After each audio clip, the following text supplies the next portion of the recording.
Hello and welcome to Never a Truer Word, where we look at the words that people choose to use to see if they're telling the truth, the whole truth, and nothing but the truth. And this is a new look at a classic true crime case and a chance to learn a new skill if you're new to the channel as well. It's the Chris Watts murder case. Chris pleaded guilty, confessed to killing his wife and his two young daughters. One of the most requested cases for me to look at in 2024, so let's do it. As I said, it's a classic true crime case, and if you like your true crime, this is a new way of looking at it. This is something different. We're going to dial away all the noise and only look at the words that Chris Watts uses when he is being interviewed, saying that his wife has disappeared. He doesn't know where she is, doesn't know where the kids are. He's playing the part of the concerned husband. We know it's all lies. So the challenge is, if we only looked at the words that he spoke, could we have told at the time that he was lying, that he was guilty? So we'll dial away all that noise. We'll forget about the body language. We'll forget about all those creepy vibes that that guy gives off. And we will just look at the words he uses. And we'll teach you how to go through it, what to look for. For example, watch where his priorities are. He's playing the part of this husband of a missing woman. Is his priorities in the right place? Watch for where he stumbles or repeats words and is not very clear in what he's saying. That can give away a lot. We're also going to look at Chris Watts telling the truth. Yes, he does tell the truth, only in very specific situations. And when you realise that and when you know that, you'll be able to watch someone else talking about a disappeared friend, relative, loved one, and you'll be able to know, are they telling the truth or not? And watch for going extra. It's an interview, so Chris Watts is going to be asked questions, and at times he's going to answer the questions and then say a lot more besides. And what that a lot more is very telling. So are you ready? Let's go on to Chris Watts' interview, part one. What's going on right now around your house? Right now, it's you got K9 units, the sheriff's department. Everybody's like they're doing their best right now to figure out like if they can get a scent, see where they went. If they went on foot, they went in a car, or they went somewhere. And right now it's just like they've been on point. They're going through the house trying to get a scent, and hopefully they can pick something up to where it's going to lead to something. So what have we got there? The very first question that he's asked in this interview. And the first question is, what's going on right now? Great question. What's going on right now? It's a very wide open question, which means Chris is free to answer in any way that he wants. And that means we can learn what it is that he wants to say, what it is that he wants to get across, what's important to him, what's going on in his head. All these things can come across in the answer to a very open question like, what's going on right now? And his answer is, right now, we've got the K9 units, the sheriff's department, everybody's like, they're doing their best right now to figure out like if they can get a scent, see where they went, see if they went on foot, if they went in a car, they went somewhere. And right now, it's just like, They've been on point. They're going through the house trying to get a scent, and hopefully they can pick something up to where it's going to lead to something. So when he's asked what's going on right now, and the part he's playing is this concerned husband, but what he talks about here is process, not feelings. His mind is on the process. Now, right now, we can only ask a question about that. Why is that? Is it because the process worries him? Is it because he doesn't really want to talk about his feelings? He doesn't want to give out his darkest fears? It could be all those things. But what we do know is that his focus and what he wants to talk about is the process, not the feelings. There could be some other things here that he's talking the truth. He's telling the truth. He's saying what's going on right now. The K9 units are there and they're trying to pick up a scent, because telling the truth is much easier. It's much more comfortable for us to do than telling a lie. So is that why he's gone on to process and not talking about his feelings? But great question. What is going on right now? And he talks about process and feelings. What he doesn't talk about is very interesting as well, because he doesn't talk about what should be the most important thing in this situation. If he was genuine, if he genuinely had a wife and kids that disappeared, he would be talking about them in all likelihood, but he doesn't. What's going on right now really is my wife and kids are missing. That's what should be going on right now for him, but he doesn't talk in that answer to the question, what's going on right now? He doesn't talk about Shanann or the kids at all. Now, I set the challenge of, would we know if we could just analyse his words at the time that he was lying, I notice here he talks about them went a lot of times. See where they went. If they went on foot, if they went in a car, they went somewhere. So I don't have absolutes to take from this, but I do know that he knows they went somewhere. Now, in some ways, that's pretty obvious. If he was the husband of a genuinely missing woman, they would have gone somewhere. But he's talking about them went. He's talking about it went. That's not quite the same as if see where they gone or see where they are. Went is a final destination. It's a way and it's a final destination. It's not quite where they are now, because where you are now in that present tense, you can come back for. But went feels a little bit more final to me. And then he talks about his hopes here, but his hopes are really generic. Hopefully they can pick something up to where it's going to lead to something. Wow, big hopes there. His hope is for something. Not hopefully they can pick up a scent they can use that's going to lead to us knowing what happened to them or tracking them down. No, it's hopefully they can pick something up. It's going to lead to something. I spoke about went, by the way, earlier, and he says he wants to know where they went, and hopefully they can pick something up to where it's, and he doesn't finish that thought, he just says to where it's. Interesting that he's thinking about where, he's thinking about a place, and he's not thinking about what. He doesn't think that the police are there to see what's happened, what's gone on. No, they are there to find out where they went. A location seems to be very important to him. Not the whys, not the what happened, but where they are. So one answer in, got a lot to say about that and got a lot of things that make me go, If I was watching this, I'd be going, what's going on in this guy's head? I would not be able to say to you right now, hey, he murdered his wife and kids. What I could say is, I've got questions. I've got questions about his priorities. I've got questions about this finality of the destination that seems to be coming out in his words. And I've got questions about why he doesn't want to know what happened, why it happened, but he wants to know where that destination is. Also, he's very stuttery here. Now, we stutter in real life, but stuttering suggests two things: a lot of stress. And if he was genuinely concerned, he would be under a lot of stress. He is a murderer and he's trying to hide the fact that he's killed his wife and children. So he is also under a lot of stress there. So we know he's under a lot of stress. Also, I think it is that he is choosing his words very carefully, because when you're lying, especially when you're lying in a high pressure situation like he is here, then we choose our words very carefully. We think about our words very carefully. And therefore, I think that is why the stuttering is coming on in here. It's the restarts. Right now, it's you got canine units. They're doing their best. They want to see where they went. It's like they've been on point to where it's going to lead to something. So he's very stuttery around here, suggesting stress and picking his words carefully. Let's hear question number 2. What happened? Your wife came home. Tell me what's. She came home from the airport 2 a.m. and I left around 5:15. She was still here, and like about 12:10 in that afternoon, her friend Nicole showed up at the door. Like, I had texted Shanann a few times that day, called her, say, but she never got back to me. But she wasn't getting back to any of her people as well, and that's what really concerned a lot of people. Is like, if she's not getting back to her, like, if she doesn't get back to me, that's fine. Like, she gets busy during the day, but she didn't get back to her people, which was very concerning. And Nicole called me when she was at the door, and that's when I came home. And then walked in the house, and nothing was vanished. Nothing was here. I mean, she wasn't here. The kids weren't here. Nobody was here. So once again, we get this really wide open question to him. What happened? Your wife came home. Tell me what's. So this is a great open question, but he interrupts. He doesn't wait for the question to finish, which is a sign that we've got a prepared answer here. He's got a story that he wants to tell, and he's prepared this story very well in his head.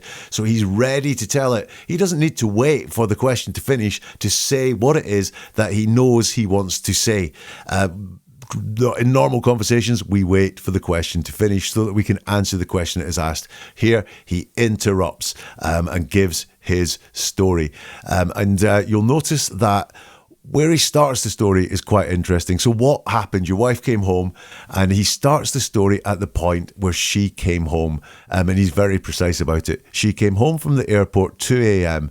Now, what I would be expecting here a little bit more is what happened, and I would expect that potentially he was going to talk a bit about coming to the house and finding that his wife and kids were not there, because that should be the big thing that's going on in his head. That moment where he came through the door and everyone had just gone, they were not there. But instead, he goes back to the previous night and said she came home from the airport at 2 a.m. So that makes me think when he's asked what happened, that's where the story of whatever has happened starts. At the point where he starts telling the story, which is when she came home from the airport at 2 a.m. Now, he makes a very quick switch from talking about his wife to talking about himself. She came home from the airport at 2 a.m. and I left around 5:15. Is that important to the story? Or is that him starting to storytell, to create alibis, to create fictional versions of events? She came home from the airport at 2 a.m. and then he starts talking about himself, and I left around 5:15 and she was still here. Now, why is it important for him to say she was still here? Well, we know she wasn't there, so this is a lie. And we could tell that it is important to him. We maybe can't tell directly right now that this is a lie, but she was still here. It's as if to say, look, she hadn't gone. She had not gone. In no way was she not here, because I'm going to tell you that she was still here. He calls her Shanann there. I texted Shanann a few times. Now, he has not really called her that in the prior answer. In fact, he didn't refer to her at all in the prior answer. And he doesn't talk about her that way a lot. He talks about her and she, a little bit more distant pronouns from calling his wife by her name. He says, and tells a story, her friend Nicole showed up at the door like I had texted Shanann a few times that day. That's going backwards in time. So the way events would have happened where I texted Shanann a few times that day and then her friend Nicole showed up at the door, but he has to reverse, go backwards in time and jump out of time, which is something that happens a lot in fabricated stories where the person realizes that what they're saying, in this case Nicole showing up at the door, doesn't quite make sense. Or I have to add some more context before I can do this. So he has to jump back in time to say something to make the rest of the story make sense. So her friend Nicole showed up at the door like I had texted Shanann a few times that day. So a big jump in time. He says, I had texted her a few times that day, called her to say, but she never got back to me. And he doesn't finish that thought. He doesn't tell us what he called her to say. Well, why would that be? Well, look, it's a lie, because he'd killed her by then. So he may have called her phone to make it look innocent, but he had nothing to say. There was nothing that he had to say. And that's why he cannot finish that thought, because if you do not have the authentic language, it's really hard to construct stuff. We prefer to stick to the truth. So really, called her to say and not expanding any more on that is a worry. He then goes on to say, and that's what really concerned a lot of people, is like she's not getting back to her, like she doesn't get back to me, that's fine. That's what really concerned a lot of people. Not him. He doesn't seem to be expressing any concern. A lot of people is other people. It's over there. It's in the distance. So people were trying to get hold of his wife. They couldn't get hold of her and they were concerned, is what he's saying. What he is not doing at this point is joining himself into that concern. We know that's because he wasn't concerned. He wasn't concerned about that anyway, because he knew that she was never going to get back. So therefore, that's why we've got that distance there. He wasn't concerned. A lot of people were concerned. I'm interested in, he refers a couple of times to Shanann not getting back to her people, and her people interest me. I don't know why he's used it. Is her people the way he refers to her friends that have nothing to do with him? Or is her people, was she an employer or a manager or something? And did she have people working for her? I don't know. I'm just very interested in why he uses that phrase, her people. He talks about Shanann not getting back on the calls, and he says, she doesn't get back to me, that's fine. She doesn't get back to me, that's fine. Interesting. Number one, it's slightly controlling language. Like, I'm fine with that.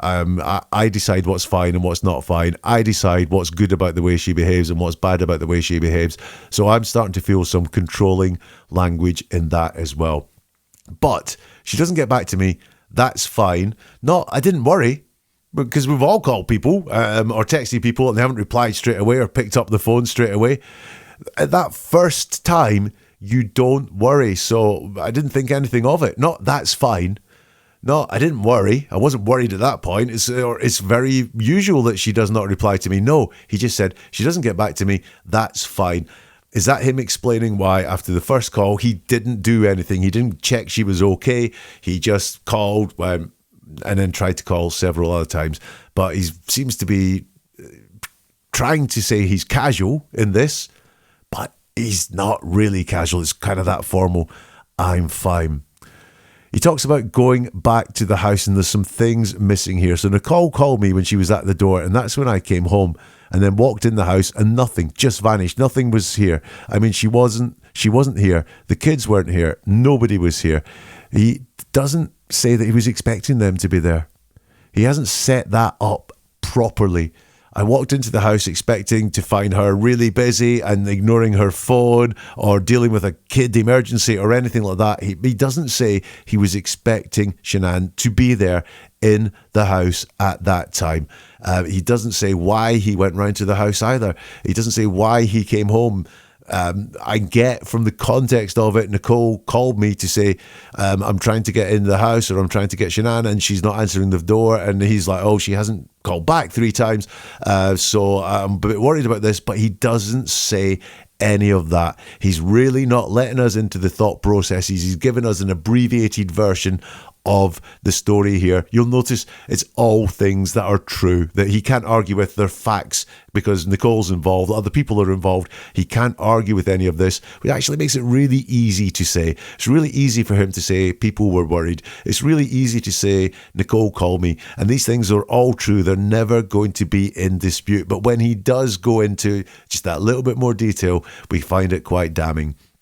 He says he got home, nothing was here.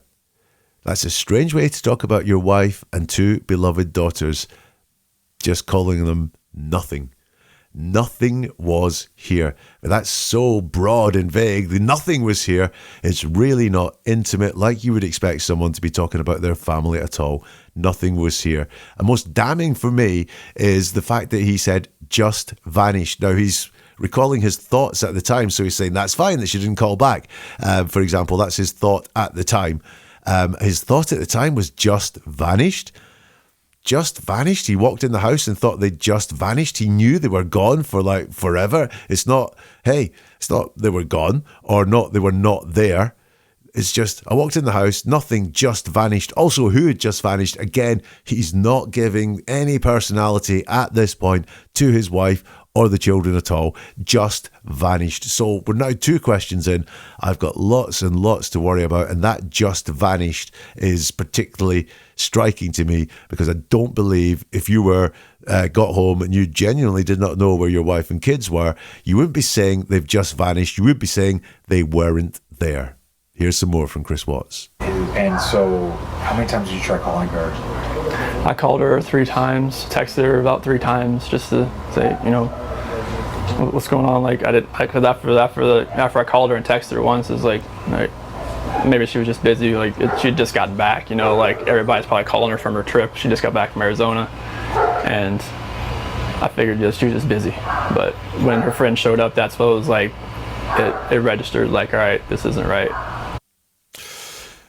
Regular people to this channel will be shouting up and down about a word he uses twice there. And so how many times did you try calling her? And he says, I called her 3 times, texted her about 3 times. And it's that word 3. I called her 3 times, texted her about 3 times. And 3 is known in statement analysis as the liar's number. Used a lot of times in lies. When somebody wants to make up a lie about how often they did something or how many times they saw something or how many people they saw, even times, 3 comes up so often. I don't know if this is exactly a lie Or I don't know if 3 was what he figured out was a really good cover number. Yeah, how many times should I call her? 3 seems like a good one. How many times should I text her? 3 seems like a good one. I don't know. But again, when that number 3 pops up in a story and we're starting to see it's a slightly suspicious story, it only adds to my suspicions. I called her 3 times and texted her about 3 times. And when he talks about this, he says, just to say, what's going on. So there's a real casualness there. Just to say, what's going on? Just to say, what's going on? Really interesting. He wants to make it all seem so casual, these calls. This is the reason I was calling her. It's just to say, what's going on? What's going on? Now, that's interesting. What's going on? Is that why he was phoning his wife in the morning? What's going on? It could be. It could be there's something that they do. They phone up and he just goes, hey, babe, what's going on? What's going on can be something different when something's happening that you're not really happy with or you're really not sure about or something like that. You might go, hey, what's going on? It's an interesting phrase. It's just, but why does he feel the need to tell us why he called her? Because he's not asked about that. It's only how many times did you try calling her, but he feels he has to go that little bit extra just to say, what's going on? I have to tell you why I'm calling, and hey, it's very casual, and also it's a strange way of putting it, just to say that implies, hey, I was looking to say something. Look, I didn't kill her. I didn't know that she wouldn't answer because I had something to say in my head. But it's not just to have a chat or anything like that. It's just to say, what's going on. And then he says, look, maybe she was busy. That's why she didn't answer back. Now that's interesting. Could be a thought that passes his head, but when someone doesn't answer your call or reply to your text, do you think they're busy? Do you think they're doing something else? Does it really not surprise you because you really don't know what's going on in that person? But hey, I called and texted her once. It's like maybe she was busy. Again, it's not a massively realistic description of how interactions go. Now, what he wants to get across here is that he texted and called once, and yeah, I thought maybe she was busy, very casually, didn't really think that much of it. By the third call and text, I was petrified because she has not returned all those calls or texts. But he doesn't say any of that. He leaves it at the first one. It doesn't ramp up. Again, an interesting thing for me in that this story is not hanging together in lots of ways. He doesn't ramp up the tension. He doesn't say, after the third call, I was frantic with worrying at all. He just doesn't ramp it up. He talks about Nicole showing up as well. And he doesn't say, why did the friend show up? So when her friend showed up, that's what it was like, registered like, this isn't all right. But again, he doesn't say why the friend showed up. The friend was a friend. I don't know, because he never explicitly says in this, look, mate, Nicole was really worried, so she went round to the house to see if she could get her, or Nicole was at the house trying to get in and she could not get Shanann. He doesn't say why the friend showed up at all. He also mentions the trip again, her trip. She just got back from Arizona is what he says. And he mentions the trip a lot when it doesn't need to be mentioned. So was this trip a source of irritation to him or something of interest to him? Because he's mentioned it a couple of times when it doesn't need to be mentioned. Her trip, she just got back from Arizona. It seems to be high priority in his head for some reason. Let's just review that entire answer because and so how many times did you try calling her?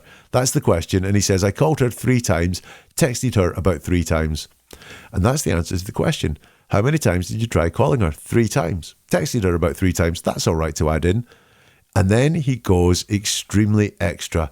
Everything that comes after that is extra. It's not been asked for, so it's something that's important for him to get across. So let's just break that down once again. The things that he wants to get across that he hasn't been asked about, but is a story that he wants to tell, is that he had a plan to call her. He knew what he wanted to say, but he was all right with it. He was fine with it. She just got back from a trip. Maybe everyone was calling her. She just got back from Arizona, by the way. Did you know that? I figured she was just busy. So he's showing us this very innocent husband thought process going on. He's not asked, did the friend show up? He's not asked, when did he get worried? He's asked, how many times did you try calling her? But he wants to give us all this extra information. It must be important to him for a reason. Here's another bit of Chris Watts. Do you think she just took off? Do you think? I mean, right now I don't even want to just like throw anything out there. Like, I hope that she's somewhere safe right now and with the kids. But I mean, could she event? Could she just taken off? I don't know. But if somebody has her and they're not safe, like, I want them back now. Like that's what's in my head. Like, if they're safe right now, they're gonna come back. But if they're not safe right now, that's the not knowing part. Like, if they're not safe, last night I had every light in the house on. I was hoping that I would just ran over by the kids running in the door and just like barrel rushing me, but it didn't happen. And it was just a traumatic night trying to be here. So another interesting answer. He's asked the question, do you think she just took off? Do you think? And he interrupts again here. So he wants to close this one off. And he says, I mean, right now, I don't even want to just like throw anything out there. And that to me is a fair answer to the question. Yeah, it's a yes or no question, and he doesn't say yes or no. Do you think she just took off? No, I don't. Do you think she just took off? Yeah, I do. He doesn't say yes or no, so we know it's going to be a bit of an interesting answer, but I think right now I don't want to deal with that. I don't want to just like throw anything out there. I think is a fair answer. And then he goes extra once again, like, I hope that she's safe somewhere right now and with the kids. But I mean, could she just have taken off? I don't know, but if somebody has her and they're not safe, like, I want them back now. Like that's what's in my head. Like, if they're safe right now, they're going to come back. But if they're not safe right now, that's the not knowing part. Like, if you're not safe, last night I had every light in the house on. I was hoping that I would just be able to get run over by the kids running in the door, just like barrel rushing me, but it didn't happen. And it was a traumatic night trying to be here. All extra. So what do we have? We have the answer to the question, which is, I don't want to talk about that. Kind of, like I say, fair enough. And then it's all this hopes that she's safe, that she's with the kids. And then this, I want them back. That's what's in my head. I want them to be safe. Last night, here's what I did in the house, and here's what didn't happen in the house. All, I think, this pre-prepared story that he wants to tell, because it's very, very extra. I always say that the more time you spend looking at words and reading them and going back over them and reading the whole thing and going back over and doing it again, you will spot more. And as I am recording this episode, I've just spotted something that in the hours that it takes me to put this together, I haven't spotted before, which is when he says, I hope she's somewhere safe right now and with the kids. Well, because we know this full story, she wasn't with the kids. She had been buried separately from where the kids' bodies were. So an indication there that he knows she is not with the kids, or that is in his head. What an answer. But there is an issue there. He's explicitly saying there was an issue in the relationship, because it's not a no. No, I don't think she just took off. He doesn't go, no, she would never go off. So there is an issue there. Psychologically, in his mind, he knows that it was very possible that she just could have taken off, because he doesn't have the authentic, real language to say, no, I really would not be like her. There's no reason for her just to go off. Also, nothing there to say, well, she could have gone off, but she would have let me know. Even if we'd had an argument, she would have let me know. She wouldn't just vanish with the kids. You know, she would not take the kids away. She would not let me know where the kids are away. He doesn't say any of that. So in all of that, psychologically, and again, it's his authentic experience, he's using authentic language or not using authentic language there. That is a flag that there was an issue, at least for him, in that relationship. We've got more stumbles here. One of them is very interesting. I mean, could she have taken off? And he was going to say vanished there, wasn't he? She could have just taken off. He's going to use the word vanished again, but we don't think of, well, she could have vanished. That means someone else vanishes someone. So again, I think this word vanish was not one he meant to use, and certainly that time when he went to say vanished, he does not say it. Then we've got the multiple stutter like that. That's what's in my head. Last night I had every light in the house on. He's really stressed and choosing his words carefully. Lots of repetition of the word safe. I hope that she's somewhere safe right now. They're not safe, like I want them back now. If they're safe right now, they're going to come back. But if they're not safe right now, that's what, like if they're not safe. Lots of repetitions around safe. there. And do you understand exactly what he means? This is, again, I think another example of if you don't have the authentic language, if it's not something you have experienced or you're experiencing, then it's much harder to find the words that make coherent sentences and get ideas and concepts across to people. If somebody has her and they're not safe, like, I want them back now, like that's what's in my head. Like, if they're safe right now, they're going to come back. But if they're not safe right now, doesn't make a lot of sense. Does not make a lot of sense. I think I know what he's getting at, but he can't say it. He can't say it straight and he can't say it coherently because it's not authentic. It's not inside him. And then I'm wondering, do we have some leakage here? When he's asked, do you think if she took off, do you think, he says, I mean, right now, I don't even want to just throw things out there. Now, that's one of those phrases which has got a few meanings. So throw things out there, throw ideas out there, throw theories out there, could be exactly what he means by that. But very often, the truth leaks out in our words. What else do we throw out? The trash. People we don't like anymore. We throw those things out. And I did not like the use of that phrase, throw anything out there. And then another one hit me. I was hoping that I would just get ran over by the kids running in the door, just like barrel rushing me. And that word barrel got me because if you know the story, you will know that the children were found in oil tanks, large oil barrels, very large oil barrels, but that's where the children were found. And was that why the word barrel was coming into his head? Is what we're seeing there leakage from Chris Watts?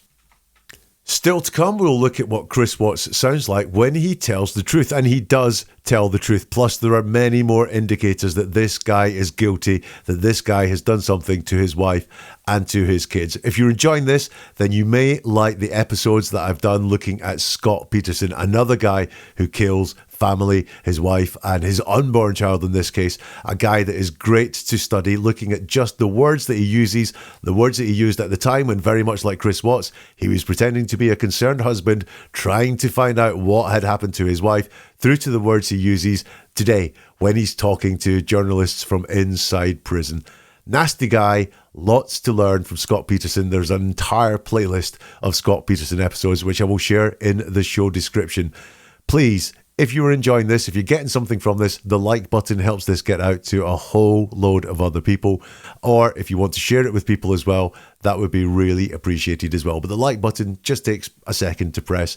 Be really, really appreciated. I'm always interested in your comments. You can let me know on this platform if you can, or get in touch on social media. You'll find all the socials linked in the show description as well.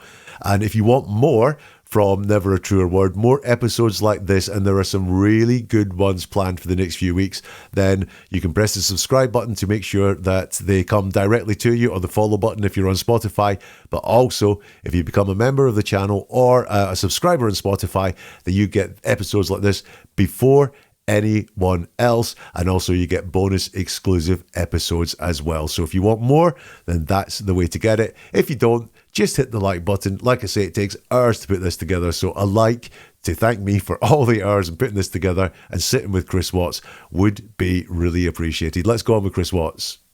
I'm going to ask some kind of tough questions about your relationship with your kids. I mean, yeah, my kids are my life. I mean, those smiles light up my life. And there's like, I mean, last night, like during when they usually eat dinner, it was just like I miss them. Like, I mean, I miss telling them, hey, you got to eat that, or you're not going to get your dessert, and just like you're not going to get your snack after. I miss that. Like I miss them, cuddle up on their couches. They have like a Minnie Mouse couch and a Sophia couch that they cuddle up on and watch, Bubble Guppies or something. And it was just like, I was. It was tearing me apart last night, and I needed that. I needed that last night, and for nobody to be here last night and to go into their rooms and know that I wasn't going to turn the rain machines on, and I know that I wasn't going to turn their monitor on, and know I wasn't going to kiss them to bed tonight. That's why last night was just horrible. I couldn't do it. I want everybody to just come home. Like wherever they're at, come home. That's what I want. An answer with some really horrible things in it there. So the interviewer says, I'm going to ask you some tough questions, your relationship with the kids. And he stutters straight away. I mean, my kids are my life. Now, when someone stutters in the word I means we're owning what we say. If we say I'm doing something, we're really committed to it because we've put I in there, the most personal word that we can use. And he stutters there. I mean, my kids are my life. I mean, those smiles. Now, that's interesting because he talks about those smiles, a nice thing about his kids. But then did you notice what else he has to say about his kids? It's all about ordering and control. I miss telling, hey, you got to eat that or you're going to not get your dessert, you know. It's just like you're not going to get a snack after. So the smiles, yeah, he may enjoy the smiles of his kids, but it's quite a generic thing to like about your kids. But then what it is discipline. I miss disciplining my kids. I miss telling them, you got to eat this, you're not going to get dessert, you're not going to get your snack. More controlling language from Chris Watts. Let's give him a bit of a benefit of the doubt here. I mean, we can't give him the benefit of the doubt. He's confessed to murdering, but he's very good at talking about the people he knows are dead, his wife and his kids, in the present tense. My kids are my life, is what he says. Very often, when someone knows that someone is dead, they will use the past tense to refer to that person, even if they're pretending that person is still alive. But Chris Watts, very good at sticking in the present tense. I mean, the kids are my life. But then he talks about missing them. I'm missing things around the kids. I miss that, like I miss them, you know. Now, I don't know when this interview was done, but it's very, very recent. And it's a bit early to be talking about missing them. I want that back is maybe more appropriate, but missing is a bit final, or a bit long-term, missing those things. Again, I don't think he's got the real authentic language to talk about how someone would feel if their wife and kids had vanished. And so therefore, that's why he's using things like miss, which is a bit more final or a bit more long-term than we would expect at this time in that disappearance. He goes on to talk about them not being there and how hard it was for him last night in the house without them there.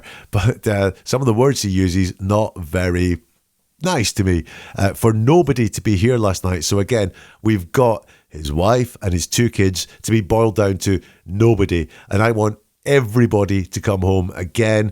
It's not I want them to come home, which would be closer in terms of that, or even naming the names of Shanann and the kids. No, it's just I want everybody to come home. Very big, broad words to describe something that really should be a little bit more intimate for him. He tells us about what he was doing last night. It was tearing me up last night, and I needed that. I needed that last night. He's talking about needing the kids there. I needed that. And for nobody to be there, to go into their rooms and not know that I wasn't going to turn the rain machines on. I wasn't going to turn the rain machines on. I wasn't going to turn their monitor on. I wasn't going to kiss them. It was horrible. I couldn't. I want everybody to come home. I want everybody to come home. That's what I want. Wow. Major concern for himself. His prime concern, stated there, is for himself. It's about what a hard time he is having. It's how he is not coping without his wife and kids there. And he wants them home. All fair things, but there is no concern for their safety expressed there at all. No concern or worried about how they are, what they're doing. What he's getting across to us there is his concern for himself. She came back Sunday, you said at 2 at night. Yeah, because her flight got delayed from Arizona because of like other storms around the nation. So she's supposed to get home at like 11. She got home at like 1:48. She got to bed about 2. What was she going for, like family trip or what? It was a Thrive direct sales. It was a local event that was down there between a bunch of leaders in the company. And that day she was back, I mean... I left work early that morning, like 5:15, 5:30. So like she barely got into bed pretty much. And you know, this might be a tough question, but did you guys get into an argument before she left? It wasn't like an argument. We had an emotional conversation, but I'll leave it at that. But I just want them back. I just want them to come back. And if they're not safe right now, that's what's tearing me apart. Because if they are safe, they're coming back. But if they're not, this has got to stop. Like, somebody has to come forward. Okay, so we have the first question. She came like Sunday, you said at 2 at night, and he says, yeah, because her flight got delayed from Arizona because of like thunderstorms around the nation. She was supposed to get home like 11. She got home at like 1:48. She got to bed about 2. Now, most of this is really truthful and factual, and you can see it's a very different pattern there. That he's much tighter, he's much more together. We've got a picture even that we can put in our heads, unlike that talk about whether they're safe or not that's there, or when he went round to the house and how many times he called her and what happened when he called her and texted her. It's much more straightforward because this is all factual. And it's very interesting and always useful to try and find someone being truthful about something when you think they might be lying about something else, because you can spot differences in their speech patterns, the words they use, how many words they use. He doesn't go extra here at all, really. He just sticks to the facts. Now, lying is concocting things. It's making things up that never, ever happened. But a lie exists in the real world, and you have to make sure your lie goes with facts that people know them. So it's a fact. It will be recorded somewhere that her flight got delayed. It will be recorded somewhere she was in Arizona, and because it was thunderstorms and that she was supposed to get home at like 11 but she was delayed. It's all factual. It's all the real world. So he can't make stories up about any of this. He can't say she came home at 11 and went straight to bed and I got up in the morning and she was we didn't have an argument or anything like that. No, it's all factual, and he tells his factual stories much simpler and much clearer than he does some of the things that he's making up. It's also easy to talk about facts. Lying's stressful, lying's hard work. Saying true things like this, that is much easy. I do have a question though. Why does he know the exact time that she got in? She got home at like 1:48. Wow, that's very precise. Not just before 2. 10 to 2, around 1:45. None of that at all. She got in at 1:48. I don't know lots about the background of this story. Was this an issue? Was the fact she was away an issue, or was it a long-term planned thing? Was he planning on doing it at 11 o'clock when she got home and he had to wait till 1:48 to do it? Or did they get into an argument about how late she was? I do not know what happened, but I do know, very interesting, that he knows the exact time to the minute, 1:48, that she got in. And then he says she got to bed about 2. She got to bed about 2. It's not she got to bed about 2. He doesn't really commit to saying she. What she did is not the important thing in this storytelling here, and that's why he just goes, she got to bed about 2. What's important to him is got to bed about 2, because it's a lie, because she didn't get to bed at 2. But that's the thing that he wants to get across. Less interested in her, which is why he kind of whispers that she got to bed around 2. He's asked, what was she going for? He says it was a Thrive Direct Sales. It was a local event that was down there between a bunch of leaders and in the company. Factual, again. And you'll see how short his answer is. He can't make up a story about this. He probably doesn't want to make up a story about this, which is why he's just giving this short, factual answer. It was a Thrive event. It was a local event that was down there between a bunch of leaders and in the company. It's much more short, factual, really clear compared to some of the other things that he's said. So this is how he tells the truth. This is how Chris Watts in this moment tells the truth. The interviewer then says, and that night, that day, she was back, and he interrupts with his answer. So I think, again, here, we have got that story that is being told, that pre-prepared story that he wants to get across. And he's so eager to get this pre-prepared story out that he will not wait for the question to end. He'll come, boom, straight in with that pre-prepared story halfway through the question being asked. So he interrupts. And look, the question's about her. So the answer he gives doesn't even really match this. The question is, that night, that day, she was back. And he talks about himself. He says, I left for work early that morning. So he talks about himself. So he's so prepared with this story, he doesn't notice that what he's got to say doesn't match the question that was asked. The question that was asked was about she. He replies with I. He doesn't finish a thought. I left for work early, like 5:15, 5:30. So like she barely let me, and then he changes that. So whatever she barely let him do, we don't know. but he changes it to she barely gotten into bed. I want to know what Shanann barely let him do that night. I think that's leakage. I think that's him letting the true words come out of his mouth, and then he catches it and goes, I can't say that, so I'm going to have to say something else. I spoke before about the fact that her getting into bed was a lie. It was very important for him to say, and that's why he said that with commitment and less on the she. But our words will let us away time and time again. Look how vague the description of her getting into bed was. She barely gotten into bed pretty much. Barely and pretty much. Barely twice and pretty much. It's a very vague description. What's that? That's flashing to me. Did she get into bed? And then we have the big question. This might be a tough question, but did you guys get in an argument before?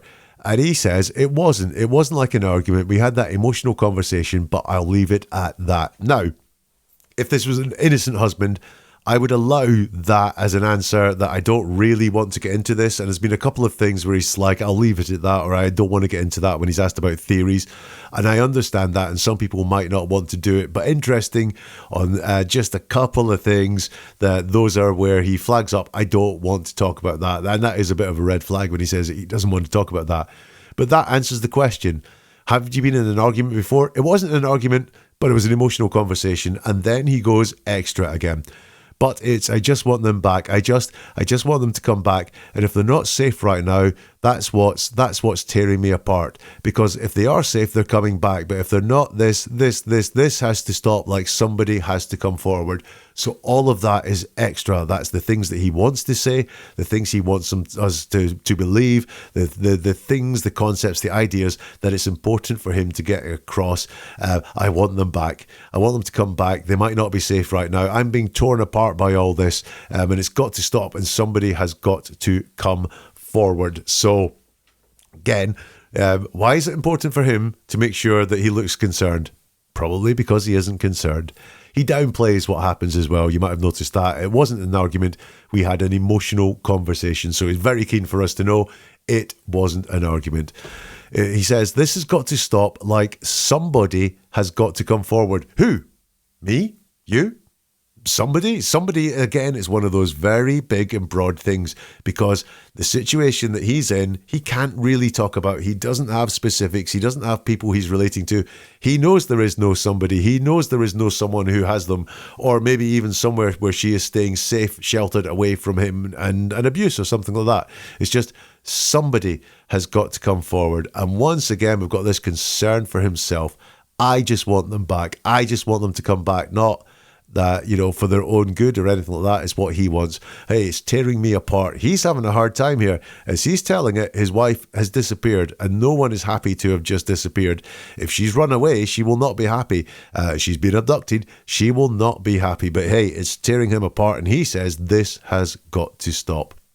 At this point, I noticed it was the second time he'd used the phrase tearing me apart. He said, that's what's tearing me apart. When he spoke about the previous night, he said, it was tearing me apart last night. Quite visceral language, almost violent language about being torn apart. And we saw some more of that. He said that the night was a traumatic night there. So again, dramatic language. And last night was horrible. So he is using, especially with tearing me apart there, some violent language, but it's not peaceful, calm language that he's using at all. Lots of talking of the night. Last night, it was tearing me apart last night, a traumatic night. Is he talking about last night when no one was at home, or is he talking about the night where these murders happened? Last night was horrible as well. I think we've got some more leakage there from Chris Watts. Here's some more from him. Have you spoken to her family, like her parents? Yeah, they've been in constant contact, like every hour. I mean, everybody back in North Carolina and the East Coast. I mean, from Maine to Florida. What is her parents saying to you? They're just like if they need to get on a flight, just let them know, because I mean, they feel helpless right now because they're on the opposite side of the country. I mean, Colorado is, I mean, you can't just drive around and look. I mean, it's just like you wouldn't really know what you're looking for. That's what the cops pretty much told me. That first day, I was like, I want to get out and drive around. They said, you wouldn't know what to look for. So again, we've got some more truthful stuff, and you'll notice that what he's truthful about is things where other people are involved, where the facts can be proven, and it's really easy to talk about the truth as well. So have you spoken to her family? Yeah. So yes, no question. He says yeah, so we can guess he has spoken to the family. They've been in constant contact like every hour. I mean, everybody back in North Carolina and the East Coast. I mean, from Maine to Florida. Very, very truthful. And again, we just see that pattern where it's done in few words and very clear how often they've been in contact, who he's been in contact with, where they come from. Then it's what is her parents saying to you? And he says, it's just like if they need to get on a flight, just let them know, because they feel helpless right now because they're on the opposite side of the country. I mean, Colorado is. I mean, I can't just drive around and look. I mean, it's just like you wouldn't really know what you're looking for. That's what the cops pretty much told that first day. I was like, I want to get out and drive around, and they said you wouldn't know what to look for. Now, again, this, I think, is mostly truthful. It's got a little bit more waffly because he's moved into this, again, trying to tell us that he wants to search for his wife and his kids. It's like, look at me, I do not know they're dead. I think they're alive, and I wanted to drive around and look for them. And I think that's why he's starting to go again, how do I go extra here? How do I get across? Even though the question is, what are the parents saying to me? How do I get across how concerned I am? But it is mostly truthful, I believe. The parents are saying those things. But interestingly, that's what the cops pretty much told me that first day. Don't go out driving because you don't know what you're looking for. Well, pretty much qualifies it. What else did the cops say to you that first day? And why is that a priority in your mind, Chris Watts? What's police saying to you? Right now, this is what they're doing right now is with the canines in the sense. I think this is the biggest thing. This is the biggest thing they've done so far, because yesterday the Frederick Police Department did all the searching of the house and tried to gather whatever information they could. And with the detectives, officers, and sergeants, and today it's, obviously with all the activity that's around, it's there's a lot going on around here, and I really hope that all of this can lead to something positive. What did your neighbors, did they see anything? Did your neighbors see anything? No, like the police department went door to door asking, like, cameras and everything, just like nothing. He's asked, what is the police saying to you? And we've got an answer that's what's going on right now. So the canines in the sense, it's the biggest thing they've done so far. He talks about the Federal Police Department and the officers and the sergeants, the detectives, and that's all the activity that's going around right here. I'm hoping it leads to something positive. Again, mostly truthful. He's describing things that can't be argued with because it's obvious that is what the police are doing. However, you'll notice he starts padding out his answers. He did it earlier when he talked about where all the relatives are. Was it Maine to Florida and so on? And here, do we need to know it's the Federal Police Department, or do we just need to know it's the police? Do we need to know the rank of the people that were around about doing all the searching, the detectives, the officers and the sergeants? No, we don't. I think he's starting to pad out the answers because it's very comfortable when we're in that truthful part, because there's not going to come another question about arguments or what has happened, the things that cause him real stress. That question like that is not going to come if he can just pad out his answers by saying things that are not really necessary to say. By padding out his answers, he can remain more comfortable. But did you notice something about this question? He's asked, what is the police saying to you? And he doesn't say once what the police have said to him. Remember I said in the previous answer, and the police pretty much said something to him, and I was like, oh, what are you hiding there that the police have said to you? And when he's asked directly what the police are saying to you, he doesn't answer. He tells us what the police are doing, but he doesn't tell us what the police have said to him. He's holding that back. He's not answering that question. He's talking about process again, like he did in the very first answer, and he talks about what's happening around the house. Now, I don't know what happened. I wasn't there, but I'm guessing that the police weren't, when they think they're looking for a woman and 2 children, they weren't just in his house, trying to find things in his house to see where they were. They would be searching far and wide, but he's really aware of the fact that they are poking around and searching inside his house. Why would that be? Why would that be something that he's really aware of? In fact, why would that be the only thing the police are doing that he's talking about? He's not talking about any wider searches. He hasn't spoken about if they've gone to her work, maybe, to find if there was anything going on there, or a friend's house, or her parents' house, or anything like that. He hasn't spoken about anything like that. It's just very obvious that a priority for him, something that's crucially important to him, is his house and the police work going on there. And then he's asked, what did your neighbours, did they see anything? And I think he says the police finally went door to door. And I want to know that word finally, because it's the first time that he's given some hint that he doesn't think the police are doing a good job. He's murdered his wife. He probably wants to get across lots of gratitude to the police, thinking that if I'm nice to the police, then they're not going to suspect me as being a murderer, because nice old Chris, he couldn't possibly have done this. But that finally, did he want them to go door to door? I don't know. Did he say finally? I wasn't 100% sure, but it sounded like finally to me. Or is he such a criminal mastermind that he knew he'd evaded the doorbell cameras and so on? I don't know. But the word finally really interests me. We've seen a lot of the interview. Here's the last question in the interview now. If your wife can see this, if she can watch these, what would you like to tell your wife and your kids? Shanann, Bella, Celeste, if you're out there, just come back. Like, if somebody has her, just please bring her back. I need to see everybody. I need to see everybody again. This house is not complete without anybody here. Please bring her back. One of the most worrying answers there. If your wife can see this, if she can watch this, what would you like to tell your wife? So the question is, what would you like to tell your wife? It's an invitation to talk directly to your wife. And he starts off by addressing her, Shanann. And then he addresses the kids too, Bella, Celeste. So he's deviated straight away from the conversation that he would have with his wife, and he's brought the kids into it as well. And then, for some reason, instead of addressing just his wife or addressing his wife and kids, he then talks about somebody that has her and asks, please bring them back. Weird old answer. If you're out there, just come back. That suggests that they can come back of their own volition if they want to. But then he talks not to these people who, let's remember, he knows are dead, but to this mythical somebody who could have her, this somebody that could bring them back. Once again, we've got this massive concern with himself. Yeah? No, I hope you're all right. And, I love you.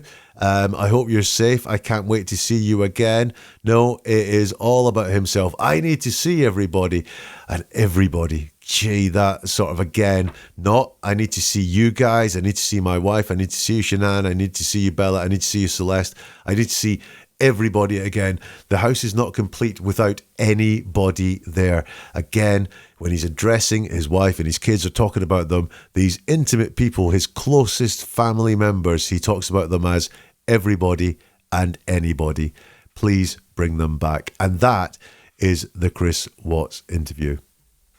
Normally I do conclusions because we're looking and seeing, is someone lying, is someone telling the truth, or is there a bit more that we can get from the words they say? But we know this guy's lying, right? So we're just going to look at what we picked up there as to the way a liar uses words. The first thing to watch out for is where the story starts. When someone asks what's going on or what happened, look at the point the story starts, because that's likely where the real story starts. Even if when they're talking, it seems quite innocuous. Last night, this happened, this happened, this happened, this happened. Oh, and today the bad thing happened. Last night is most likely where the story starts in their head, and they cannot help but to start telling their cover story when they're asked what happened. Look for where the concern is, because there he was very concerned with himself. No concern for his wife and children, because there was nothing to be concerned about in his head. They were dead and gone, but his concern was for himself. Why is that? Well, number one, I think he's very selfish. I think that's just how he is, how he would talk. It'd be all about himself, what's important to him and what he wants there. But also, I think he had a lot of psychological concern for himself because, hey, he'd just done the worst thing he's ever done in his life. Kill his wife, kill his daughter. So he was concerned, am I going to get away with this or not? Am I going to be in jail for the rest of my life? Look for leakage. It's really hard to lie. Your brain knows the truth and it will let words come out that reflect the truth. which is why I think things like the barrel line and throwing things out there, I believe are leakage. Quite often, if a word or phrase is used which has got a double meaning or doesn't quite belong in a sentence, that will be an indication of leakage of where the truth is. Look for going extra. We see it so many times there. He's asked a question and he answers the question very quickly, gives an answer to the question, and then goes on to give extra. Why are they giving that extra? Well, in his case, he wanted to show how concerned he was. He wanted to show how optimistic he was that they would come back. He wanted to show what a nice guy he was. I miss my kids. I couldn't possibly have killed them. The extra stuff will be very revealing. It will reveal the stories that the person wants to tell, the priorities that they have, and also look for that missing concern. So not just look for the concern for self, but very often in cases where someone is talking and pretending to be worried about someone that is missing when they know something bad has happened to them, they find it very hard to show concern and worry for that person. And if you think about it, they are the safe person. Yeah, they might feel a bit crap, but they're the safe person. They're the person giving the interviews. The person who's missing, if they were genuinely missing, is going through a hell of a lot worse, but they don't have the language, they don't have the words to express that. So look for missing concern as well. What do you think? Do let me know in the comments if you can, or get in touch on social media. As I've said, all the links are in the notes for this episode. And if you want more from Never a Truer Word, do consider becoming a channel member or a subscriber on Spotify, because you'll get episodes like this before anyone else, and you will also get exclusive bonus content. There's been a lot of it in November as well, exclusive bonus content. And if you want, I'd love it if you could just press that like button, which will help this Chris Watts analysis and a unique and new take on the Chris Watts story get to more people. Just hit the like button, or if you're feeling really generous, share it out on any social media that you are on. NeverAtruerWord.com is the website. There you can sign up for the monthly newsletter. You could join the Facebook group. You will find a whole load more podcasts or video analysis of the words that people choose to use. It's NeverAtruerWord.com. And we will see you soon for something new from Never a Truer Word.